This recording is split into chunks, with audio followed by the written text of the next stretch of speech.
बिहार विधानसभा चुनाव का माहौल जैसे जैसे गर्म हो रहा है, वैसे वैसे प्रत्याशियों की आस्था और राजनीति का संगम भी देखने को मिल रहा है।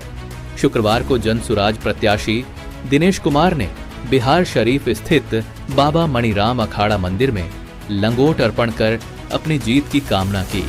इसके बाद वे बड़ी दरगाह पहुंचे और मजार पर चादर पोशी कर बिहार शरीफ की जनता से सुंदर राज लाने का आशीर्वाद मांगा। इस अवसर पर जनसुराज प्रदेश प्रवक्ता मोहम्मद नसरुद्दीन ने कहा कि बिहार की जनता अब एनडीए और महागठबंधन के 35 साल पुराने वायदों से ऊब चुकी है। उन्होंने दावा किया कि राज्य के लोग अब राजनीतिक स्वाद बदलने को तैयार हैं और जनसुराज ही नई उम्मीद बनकर उभरा है। प्रवक्ता सैयद मसीह उद्दीन ने मोहल्ला भ्रमण के बाद पत्रकारों से बातचीत में कहा कि 35 वर्षों के शासन के बाद भी बिहार वहीं का वहीं है। उन्होंने नीतीश कुमार पर तीखा प्रहार करते हुए कहा कि मुख्यमंत्री अस्वस्थ हैं और रिटायर्ड अफसरों भ्रष्ट मंत्रियों की एक जमात बिहार को लूट रही है। हालात इतने बदतर हैं कि 9th पास और मैट्रिक फेल लोग दोनों गठबंधनों का नेतृत्व कर रहे हैं। बिहार शरीफ की पावन धरती से जनसुराज ने यह स्पष्ट संकेत दिया है कि इस बार मुकाबला सिर्फ राजनीतिक नहीं बल्कि सुंदर राज और बदलाव के एजेंडे पर होने वाला है। देखिए, महान समाजवादी चिंतक लोहिया ने कहा है कि जिंदा समाज एक सप्ताह बर्दाश्त नहीं करता है।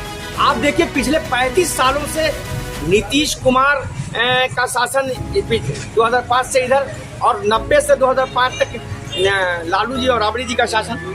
तो बदलाव की मुहिम लोग इस बार पॉलिटिकल टेस्ट बदलना चाहते हैं। जैसे कोई भोजन करता है, चावल खाता है, रोटी खाता है, कहता कि नहीं भाई आप घर में मालपुआ बनाओ, पुलाव बनाओ। तो इस बार बिहार की जनता बदलाव के मूड में है, जनसुराज के साथ है और बिहार का नौजवान प्रशांत किशोर का दीवाना है, उनके लिए समर्पित है। जनसुराज का अंडर करंट है। जनसुराज के साथ बहुत बड़ी संख्या में लोग हैं। इसलिए देखिए, जो जनसुराज ने जो चेतना जगाई है लोगों की, हमने कोई आंदोलन नहीं किया है, हमने लोगों को की चेतना जगाई है, उनको वोट का महत्व बताया है।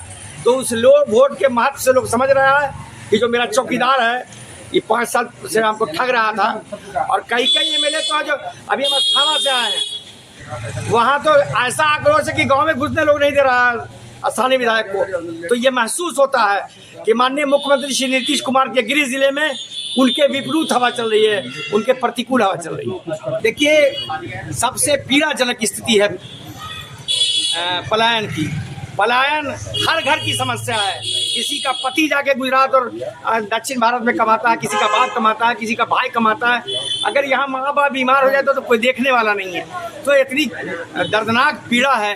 उस पीड़ा को महसूस किया हमारे सूत्रधार सर प्रशांत किशोर जी ने। और हमारा जो अभियान है उसमें पलायन, शिक्षा, बेरोजगारी के बाद जो सबसे बड़ा सवाल है वो पलायन है। और निश्चित रूप से बिहार की जनता 14 नवंबर को व्यवस्था बदलेगी और हम लोग पलायन की पीड़ा से बिहार को मुक्त करेंगे। कहाँ आए हैं इसमें कहने की बात है। मखदूम साहब का वो द्वार है जहाँ हम बार बार आते हैं और हर बार इन्होंने मुकम्मल किया है हमारी दुआ को। मैं ये कह के ही सभी आवाम को एक दरखास्त करता हूँ कि आने वाले वक्त में वो हमारा साथ दें। अब बहुत दूर नहीं है, मात्र 10 दिनों के अंतराल में और